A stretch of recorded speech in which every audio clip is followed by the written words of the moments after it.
एक बार फिर से एक ऐसी चीज़ पे बात करने जा रहा हूँ जिससे बहुत सारे लोगों को मतलब प्रॉब्लम हो सकती है, पर थोड़ा सा रियलिटी पे आ जाते हैं। क्योंकि आज की डेट में ऐसा तो है नहीं कि आप तलवार लेकर के निकल जाओगे किसी का गला काटने के लिए, या फिर आप किसी को ज़बरदस्ती उठा करके कैद कर लोगे, ऐसा तो नहीं है ना। तो रियलिटी तो ऐसा कुछ है नहीं।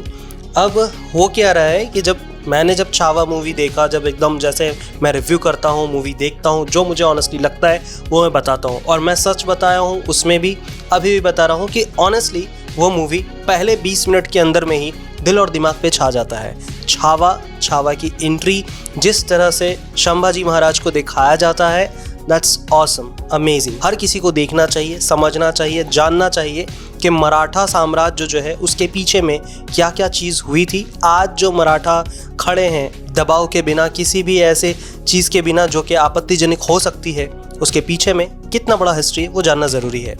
लेकिन प्रॉब्लम ये है कि जैसे कि कश्मीर फाइल के टाइम पे हो रहा था कि लोग अपने थिएटर पे खड़े होकर के रो रहे थे। आप रो, ठीक है, आप रो रहे हो, आपका इमोशन है, रोना आ गया, ठीक है।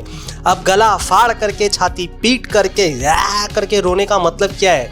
It's called acting. आपको रोना आ रहा है, आपका खून खौल रहा है, आपको इतना ही ज़्यादा लग रहा है ना बॉस, अपने मराठा समाज के लिए कुछ कीजिए। करना ज़रूरी है ना, कीजिए। उसको नहीं करेंगे, थिएटर में जाएंगे, मूवी देखेंगे, अपने बॉयफ्रेंड, अपने पति या फिर अपनी बीवी के हाथ में, अपने गर्लफ्रेंड के हाथ में मोबाइल पकड़ाने के बाद में वो अपना रोना स्टार्ट करेंगे और उसको जो है लेकर के अपलोड करेंगे और बताएंगे देखो हम कितने बड़े देशभक्त हैं, हमें अपने मराठा साम्राज्य से कितना ज़्यादा प्यार है। सीरियसली ये चीज़ है। ये लड़की जो दिख रही है आपको, ये लड़की जो है गला फाड़ फाड़ करके चिल्ला रही है। देखो, जैसे कि हमारे सिख धर्म में होता है, जैसे ही कोई कहता है कि वाहिगुरु जी दी खालसा वाहिगुरु जी दी फतेह, ठीक है ना, वहाँ पे जैसे ही आता है जो बोले सो निहाल, बोलना पड़ता है सत श्री अकाल। जैसे ही कोई बोलता है वंदे मातरम, होता है, बोलना है, इट्स अ मैंडेटरी, भले से आप हो ना हो, आप सिख धर्म में नहीं हो फिर भी आपको बोलना है, जो बोले सो निहाल सत श्री अकाल।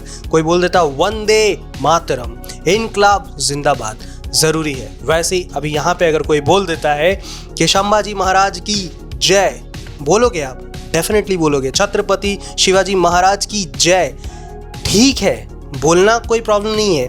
लेकिन जो आप हरकत कर रहे हो ना, वो हरकत पूरा एक ड्रामा है। सच्ची में ऐसा है, आप अपने फैमिली मेंबर में से कम 2 जन को इंडियन आर्मी में भेज दो, कर रहे हो?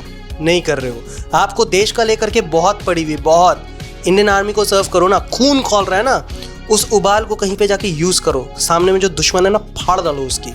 याद करो दिमाग में हमारे संभाजी महाराज के साथ में क्या हुआ, छत्रपति शिवाजी ने हमारे लिए क्या किया, दिमाग में रखो, उनके जुनून को एक बार दिमाग में सोचो, खून खौल उठेगा, सामने वाले की फाड़ डालोगे। भले से तुम मरोगे लेकिन कम से कम 50 को लेकर मरोगे। नहीं है ना ये जज्बा, फिर ये काहे का नौटंकी है भाई? जहाँ पे देखो जा करके थिएटर के अंदर में कोई भी कैसे भी चिल्ला रहा है, और इससे लोगों को ये लग रहा है कि वाह क्या चीज़ हो रहा है। लोग रिस्पेक्ट लिख रहे हैं, कमेंट सेक्शन पे जा करके लिख रहे हैं, अपनी भावनाएं लिख रहे हैं, लिखो, ठीक है, लेकिन जितनी भावनाएं आप यहाँ पे टाइपिंग करके दिखा रहे हो और जितनी भावनाएं थिएटर के अंदर में जा करके दिखा रहे हो ना, रियल लाइफ में उसका 1% दिखा दो, सारे प्रॉब्लम्स खत्म हो जाएंगे। जो चीज़ आपके साथ में गलत हो रहा है ना, धर्म के नाम पे लोग जो समाज को बांट देते हैं उसके नाम पे, सब खत्म हो जाएगा। नहीं करोगे ये। एक और चीज़, कुछ चमन झींगे लोग इस चीज़ को सुनने के बाद में बोलेंगे तू औरंगजेब का फैन है। हर राजा अच्छा और बुरा दोनों किया है, हर तरह से उसको ग्लोरीफाई किया जाता है अच्छी चीज़ों को। जब उसके दूसरे राजा के बारे में कुछ बात हो रही होती है, किसी और देश के बारे में, तो ऑब्वियस सी बात है अपने देश को ही ग्लोरीफाई करेंगे। जो अपने इधर से जो अच्छी चीज़ें हुई वो हाईलाइट करेंगे। तो ये मत सोचो भाई कि अगर इस बारे में बोल रहे तो औरंगजेब का फ़ैन है, अकबर का फ़ैन है, ठीक है। अगर ऐसा ही था तो फिर इतिहास में इन लोगों को क्यों पढ़ाया जा रहा था? हमने छत्रपति शिवाजी के बारे में भी पढ़ा, ठीक है। अभी अगर औरंगजेब की बात की जाए, अकबर, बाबर, इन सब की बात की जाए, उसके बारे में भी आती थी भाई। अब ऐसा तो नहीं ना कोई एक स्कूल में पढ़ाया जा रहा है, ऑल ओवर द इंडिया सबको सेम चीज़ पढ़ाया जा रहा था। आज आई है बात तो आज हटाए जा रहे, कट ऑफ किए जा रहे हैं ना, कर दो, ठीक है। लेकिन इसका मतलब ये नहीं है कि उसके सपोर्टर है, पढ़े हैं, जानते हैं, तो इसका मतलब ये नहीं है। कुछ चमन झींगे लोग और भी हैं जो जा करके अकबर रोड, बाबर रोड, इस सब जगह पे जाके खड़े होकर के मूत रहे हैं। अभी देखो इसका रिएक्शन क्या होगा। यूपी सरकार हो या फिर हमारी जो सेंट्रल गवर्नमेंट है वो क्या करेगी इन सारे नाम को चेंज करने में लग जाएगी। और आप सबको पता होगा कि एक जगह का नाम बदलने पे कितना खर्चा होता है। वहीं पे हॉस्पिटल पे, एजुकेशन पे, लोगों की और भलाई करने पे वो चीज़ खर्च नहीं होगा, इस चीज़ पे हो जाएगा। आप सिर्फ इतना सोचो कि आप किस चीज़ के लिए आवाज़ उठा रहे हो। एक रोड का नाम बदलने से सब कुछ हो जाएगा। लाल किला को हटवा दो भाई, है चांदनी चौक, ये जितने भी दिल्ली विल्ली है, इन सब का जो चीज़ है, मतलब ये जितने मुसलमानों का है, हटा दो, ख़त्म कर दो। सारे पैसे, तुम्हारे टैक्स, तुम्हारी सारी चीज़ें उसी में जाएगी। और आने वाली जनरेशन क्या सीखेगी? जस्ट वन थिंग, हिंदू मुस्लिम करो, हाँ, जात पात के नाम पे पलटो।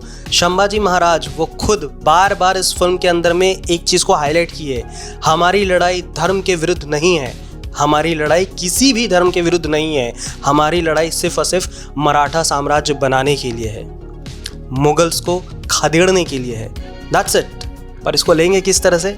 अच्छा, ये इलाहाबाद है, प्रयागराज करो, ये बाबर रोड है, इसको चेंज करो, ये औरंगजेब रोड है, इसको चेंज करो। यही तो करते हुए आ रहे हैं और उसके पीछे में कितने पैसे खर्च होते हैं। ठीक है, करो यार, कोई दिक्कत नहीं है। बस ये जो ढोंग और नौटंकी कर रहे ना, खड़े होकर के अपना टैटू दिखा रहे, खड़े होकर के मूत रहे उस जगह पे, इतनी सी, बस इतनी सी ना, इतनी ही जितनी जुनून अंदर में दिखा रहे हो, बॉर्डर पे चले जाओ यार। जितने भी व्लॉग्स देखता हूँ उसमें देखता हूँ कि कुछ कंट्रीज़ में जो है मैंडेटरी है कि आपको कम से कम 4 साल के लिए जो है ना वहाँ के आर्मी को सर्व करना होगा, देश के लिए आपको सर्व करना होगा। 4 साल के बाद फिर आप बैक टू नॉर्मल लाइफ और उसके ऐसे अपना काम करो। ये किस लिए होता है कि अगर किसी वक्त अगर सामने वाला दुश्मन जो है हमला कर देता है तो पूरी की पूरी देश में जितने भी जवान हैं उन सबको लड़ना आता है, उन सबको टैकल करना आएगा, उन सबको पता है कि हमें करना क्या है। ऐसा नहीं कि जितने फौज है बस उतने ही है, पूरा का पूरा देश फौज है। वो चीज़ ना साला यहाँ पे मैंडेटरी हो जाना चाहिए। ये जितने फुदकने वाले मेंढक है ना, सब अंदर घुस जाएंगे। और अगर ये लोग काम आते हैं, इससे बड़ी बात कुछ नहीं हो सकती कि हमारे देश का हर एक नौजवान उसी जज्बे के साथ में, उसी खून के उबाल के साथ में जाकर के सामने वाले की फाड़ रहा है। साला ये सोशल मीडिया पे फाड़ने वाली बात। दैट्स इट, इतना ही कहना था। मुझे पता है बहुत लंबा बोल गया मैं। आप लोगों को क्या लगता है कमेंट सेक्शन पे जाकर के बताना। यहाँ तक वीडियो देखने के लिए तहे दिल से धन्यवाद। मिलूंगा नेक्स्ट वीडियो में, तब तक के लिए स्वस्थ रहो, मस्त रहो, ज़बरदस्त रहो।